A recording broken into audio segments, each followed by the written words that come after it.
प्रणाम आप सभी को। कुंडली 99 पर आपका स्वागत है। आज हम एक बहुत ही महत्वपूर्ण विषय को लेकर आए हैं। विषय है कि क्या आध्यात्मिक व्यक्ति पर ज्योतिष का कोई प्रभाव नहीं पड़ता है।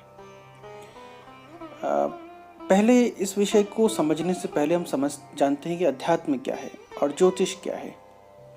अध्यात्म का सीधा सा अर्थ है आत्मज्ञान, परम चेतना की यात्रा को उपलब्ध होना, क्योंकि यात्रा अनंत है और सतत है। एस्ट्रोलॉजी क्या है? इस यात्रा के मार्गों को और इसके प्रभावों को डिकोड करने का जो कारक है उसको एस्ट्रोलॉजी कहते हैं, उसको ज्योतिष कहते हैं। ज्योतिष कर्मयोग भी है और अध्यात्म की परिसीमा भी। तो एस्ट्रोलॉजी और स्पिरिचुअलिज्म यानी कि ज्योतिष और अध्यात्म एक दूसरे से अलग नहीं है, एक दूसरे के ही रूप हैं। अब अगर ऐसा नहीं होता तो आध्यात्मिक भगवान ईश्वर राम और कृष्ण जन्म लेने के लिए उचित नक्षत्रों और समय का वेट नहीं कर रहे होते।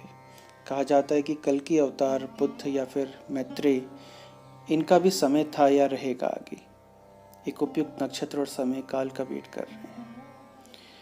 तो नक्षत्रों का हमेशा प्रभाव रहा है और ज्योतिष बड़ी ही एक हमारे पूर्वजों द्वारा डेवलप एक बड़ी ही एंशिएंट साइंस है और बहुत ही हाई डेवलप साइंस है। इसे ऐसे समझें जैसे कहा जाता है कि जब सूर्य उत्तरायण होता है तो जब मकर राशि में सूर्य होता है तो हमारी जो ऊर्जा का स्तर होता है वो ऊर्ध्वागमन, शरीर की सारे जो चक्र होते हैं ऊर्ध्वागमन होते हैं।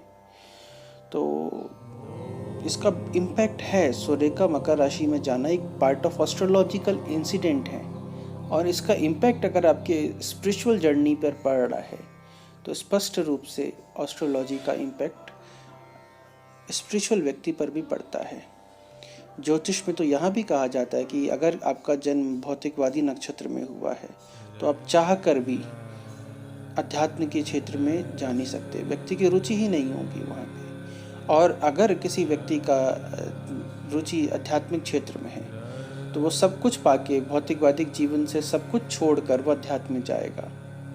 जो ज्योतिष जो है वो आपके भूत भविष्य और वर्तमान को ही नहीं, वो आत्मा की यात्रा को भी परिभाषित करती है। ये एक बड़ी ही एडवांस टेक्निक है जो कि हमारे पूर्वजों ने डेवलप की है। और ऐसा कहना कि एस्ट्रोलॉजी मतलब या स्पिरिचुअल व्यक्ति पर एस्ट्रोलॉजी इम्पैक्ट नहीं करेगी, ये थोड़ा बचकानापन है।